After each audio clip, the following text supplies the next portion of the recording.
Shri Buddhsen public school पहुंची और वहां पर ध्वजारोहण तो हो चुका था, लेकिन जानेंगे यहाँ पर मौजूद हैं श्री मैनेजर साहब और प्रिंसिपल साहब से जानेंगे सर आज के बारे में, जो स्वतंत्रता सेनानी जिन्होंने बलिदान दिया, अपनी जान की कुर्बानी दे दी, उनके बारे में क्या कहेंगे आज?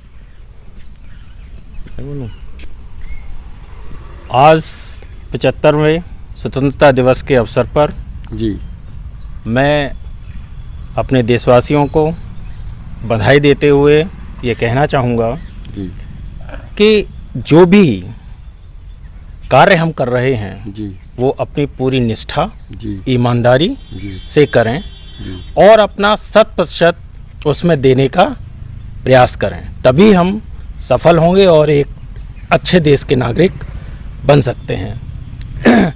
ये मेरा बहुत सौभाग्य की बात है कि ये स्कूल और मेरे ग्रैंडफादर जी जिनके नाम पर ये स्कूल है जी वो स्वयं स्वतंत्रता संग्राम सेनानी रहे हैं जी जी और उन्होंने लगभग 2 से 3.5 साल वर्ष का कारावास 1942 के असहयोग आंदोलन के दौरान और भारत छोड़ो आंदोलन के दौरान जेल में, अंग्रेज़ों की जेल में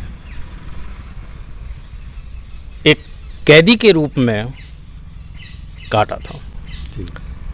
उस दरमियान उनको अंग्रेज़ों ने ये भी एक सज़ा दी थी कि उनको कौड़े लगाए जाएं, और जिसमें कि उनको 3 कौड़ों की सज़ा दी गई थी और उनके कान के पास ऐसा मार्क था जी। तो मैं एक बार पुनः अपने को गौरवान्वित महसूस करता हूँ कि मैं उनके सानिध्य में जी इस स्कूल को चला रहा हूँ। स्वतंत्रता दिवस के मौके पर आप क्या कहना चाहेंगे?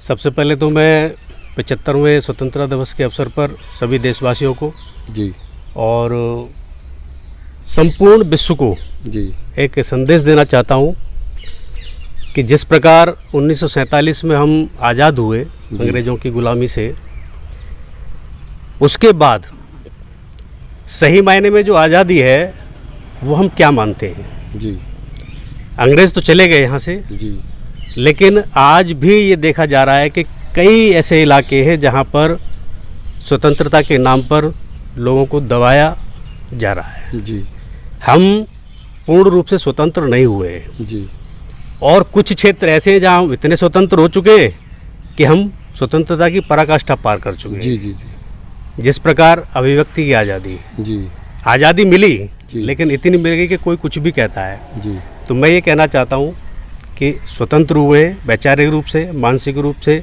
आर्थिक रूप से, हम ये चाहते हैं कि हमारा देश इस स्वतंत्रता के मायने समझे। जी ये अमृत महोत्सव 75वां स्वतंत्रता दिवस मनाया जा रहा है, जी जिसको कि पूरे भारत में जी जगह जगह कॉलेजों में, सरकारी दफ्तरों में, थानों में, तहसीलों पर पूरे भव्य और मतलब पूरी भव्यता के साथ मनाया जा रहा है। तो मैं हमेशा ये चाहता हूँ कि जिस प्रकार से स्कूल 2000 से मैं यहाँ की व्यवस्थाओं को देख रहा हूँ जी और जैसा कि मेरे सर ने बताया कि हमारे दादाजी स्वतंत्रता संग्राम सेनानी रहे थे, तो उन्हीं के आदर्शों पर चल कर के हम ये संदेश देना चाहते हैं कि स्वतंत्र होइए, वैचारिक रूप से होइए, मानसिक रूप से होइए, आर्थिक रूप से होइए और देश की तरक्की में अपना योगदान दीजिए। और मैं उन स्वतंत्रता सेनानियों को जिन्होंने इस दिन को देखने के लिए जी अपने प्राणों का बलिदान दिया था, उनको मैं सत नमन करता हूँ आज के दिन और समस्त भारतवासियों को एक स्वतंत्रता संग्राम के स्वतंत्रता दिवस के अवसर पर संदेश देना चाहता हूँ कि खुश रहें, एक दूसरे से मिलकर के ना सद्भाव का वातावरण बनाए रखें।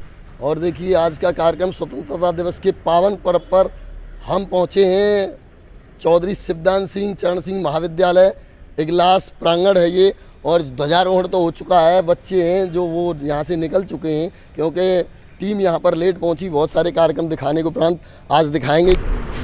सर स्वतंत्रता दिवस के मौके पर क्या कहना चाहेंगे? स्वतंत्रता दिवस के मौके पर मैं कहना चाहूँगा पूरा देश इस कोरोना की महामारी से स्वस्थ और बढ़िया, और देश हमेशा प्रोग्रेस और उन्नति करता रहे। जिस तरीके से हमारे देश में बहुत लोगों ने अपनी जान की कुर्बानियां दी, अपनी जान की बाजी लगा दी, वहीं आज की युवा पीढ़ी आप आपके जैसे विद्यालयों से संस्कार लेके जाती है, और कहीं भी संस्कारों की कमी है वो अधिकतर टीवी में आने वाले हीरो के नाम जानती है, लेकिन स्वतंत्रता संग्राम सेनानियों के बारे में नहीं जानती। इसके बारे में क्या कहेंगे आप? मेरा मानना है कि देश में नैतिक शिक्षा के लिए महाविद्यालय, इंटर कॉलेज और सभी जगह एक कार्यक्रम होना चाहिए और देश की स्वतंत्रता संबंधित सब लोगों को जागरूक किया जाना चाहिए, जिससे देश आगे बढ़े, लोग जाने का हमारे पूर्वजों ने हमारे लिए कितनी कुर्बानियाँ दी। हम लोग जिस आज़ादी में बैठे हैं उस आज़ादी से देश को देने वाले लोगों के, जैसे गांधी जी हैं, सुभाष चंद्र बोस हैं, भगत सिंह हैं, तो उनके लिए हमें नमन करके बार बार 7 बार अपने जीवन में सब लोगों को नमन करना चाहिए कि देश आज़ादी में इन लोगों का बड़ा योगदान है। और मेरा अपना मानना है कि हम सब लोग हृदय से सभी देशभक्तों को बार बार सत नमन करें और उनकी लिए ये प्रेरणा दें कि ये देश सतत आगे बढ़ता रहे, हमारा देश कभी गुलाम न बने। इसके लिए राष्ट्रभक्ति प्रत्येक नागरिक में आनी चाहिए। आप एक लेख कार्य कर रहे हैं, आप सबके लिए भी बहुत बहुत धन्यवाद।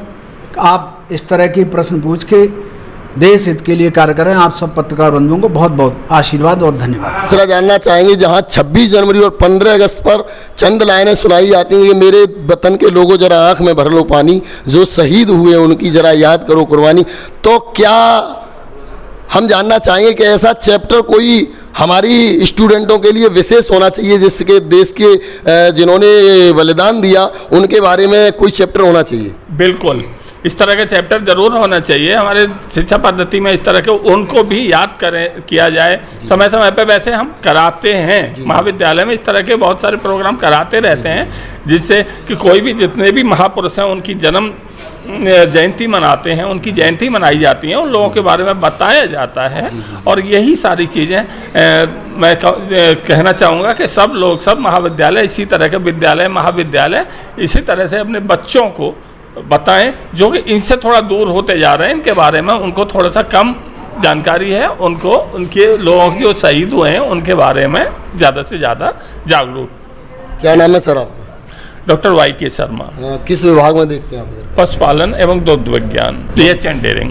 बहुत बहुत। तो यहाँ पर मौजूद है डॉक्टर मुकेश शर्मा जी। जानेंगे सर, जानना चाहेंगे कि हमारे देश की संस्कृति में जो संस्कार गिरते जा रहे हैं उनके कारण क्या है? उसका मुख्य कारण ये है कि बच्चों को जो देश की जो गाथाएं हैं वो महाविद्यालयों में, कॉलेजों में नहीं पढ़ाई जा रही हैं। अब उसको लघु नाटक के रूप में बच्चों के आगे प्रदर्शित की जानी चाहिए। और कोर्स भी एक नैतिक शिक्षा का एक प्रश्न पत्र हुआ करता था, वो बिल्कुल ही बंद कर दिया गया है। नैतिक शिक्षा पाठ बिल्कुल ही बंद है। तो सामाजिक एवं स्वतंत्रता से रिलेटेड कार्य करने चाहिए। और हमारा देश अब 75वीं स्वतंत्रता दिवस की वर्षगांठ मना रहा है। 75 सप्ताह तक अमृत महोत्सव कार्यक्रम चल रहा है। जैसा आप देख रहे हैं कि हर जनपद पर सुबह कंट्री रेस दौड़ाई गई उसके लिए, तो अमृत महोत्सव, तो ऐसे कार्यक्रम दिन प्रतिदिन होने चाहिए, महाविद्यालयों में भी होने चाहिए और सार्वजनिक स्थलों पर भी कराए जाने चाहिए नुक्कड़ नाटक के माध्यम से। जिस तरीके से इन सारे कार्यक्रमों को साल में केवल 2 बार दिखाया जाता है, या तो 26 जनवरी को दिखाया जाता है या 15 अगस्त को दिखाया जाता है, अगर इसको कंटिन्यू नहीं दिखाया जाए तो इसके लिए क्या उपाय करने चाहिए गवर्नमेंट को? नहीं, गवर्नमेंट ऐसा कार्य कर रही है। जैसे कि आपका 75 सप्ताह आपका अमृत महोत्सव चला रही है। इस कार्य को महाविद्यालयों में एक साप्ताहिक दिन तय करते हुए राष्ट्र हित के कार्यक्रम, राष्ट्रभक्ति के कार्यक्रम, बच्चों से रोल निभाए जाएं, लघु नाटक कराए जाएं, प्रदर्शनी लगवाई जाएं, कला प्रदर्शनी हो, निबंध प्रतियोगिताएं हो, सामान्य ज्ञान प्रतियोगिताएं हो, ऐसे आयोजन दिन प्रतिदिन साप्ताहिक एक दिन में रखे जाने चाहिए। जैसे कि हर सप्ताह में खेलकूद कार्यक्रम होता था, वो भी होना चाहिए। व्यायामशालाएँ भी होनी चाहिए। शारीरिक शिक्षा भी बच्चों के लिए, आप देख रहे होंगे आजकल महाविद्यालयों में शारीरिक शिक्षा के कार्यक्रम बिल्कुल ही बंद पड़े हैं। पहले हर जगह एक योग शिक्षक हुआ करता था, अब भी डिमांड आ रही है कि हर जगह एक योग शिक्षक होना चाहिए। और नई शिक्षा नीति में योग शिक्षक का प्रावधान भी किया गया है। और ये भी सुनने में आ रहा है कि आगामी जो सेमेस्टर परीक्षाएं होंगी उनमें एक वोकेशनल कोर्स हर 6 बच्चे को पढ़ाया जाएगा। शायद उसके बारे में खबर नहीं थी। वो बच्चे और जो भी स्टाफ था वो 2000 करके चला जा चुका है। मैं आपके माध्यम से एक जानकारी देना चाहूँगा। आप बहुत अच्छी बातें पूछ रहे थे कि जो हमारे स्वतंत्रता सेनानी हैं उनके बारे में क्या किया जाए। तो मैं आपके माध्यम से भारत सरकार से, राज्य सरकार से अनुरोध करना चाहूँगा कि हमारे जो स्वतंत्रता सेनानी हैं, जो हमारे बलिदानी हैं, जिनकी वजह से आज हम अपने आप को स्वतंत्र फील करते हैं, फ्रीडम फील करते हैं, उनके लिए कुछ करना चाहिए।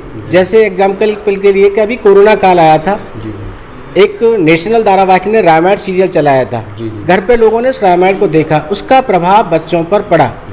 और हमारे यहाँ एक विडम्बना है, हम ऐसे लोगों का इतिहास ज़्यादा पढ़ाते हैं जिन्होंने हमारे देश को बर्बाद किया, जिन्होंने बलिदान दिए, जिन्होंने आप, मैं पूछना चाहूँगा, ऐसे इतिहास को आप पढ़ाते हैं कि देश को बर्बाद किया, तो आप ऐसे इतिहास को पढ़ाते क्यों हैं फिर?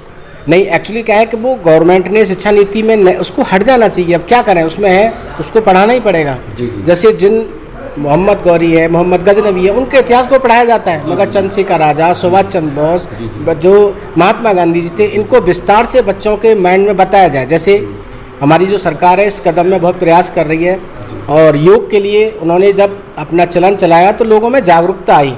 हम कोई चीज़ बच्चों को पढ़ाएंगे तो बच्चों में जागरूकता आएगी, जब भी बच्चों की समझ में आएगी कि हमारे बलिदानियों ने हमारे लिए क्या बलिदान किया। हम जब उन्हें पढ़ाएंगे नहीं तो उन्हें क्या पता होगा, बच्चे गलत मार्ग पर चलते ही चले जाएंगे। तो हमें उन्हें जागरूक करने के लिए बच्चों को ये चीज़ें पढ़ानी होंगी, और सरकार से मैं आपके माध्यम से कहूँगा, आपकी अच्छी पहल है, आपको बार बार धन्यवाद कहूँगा कि सरकार को इस चीज़ के लिए विशेष ध्यान देना चाहिए।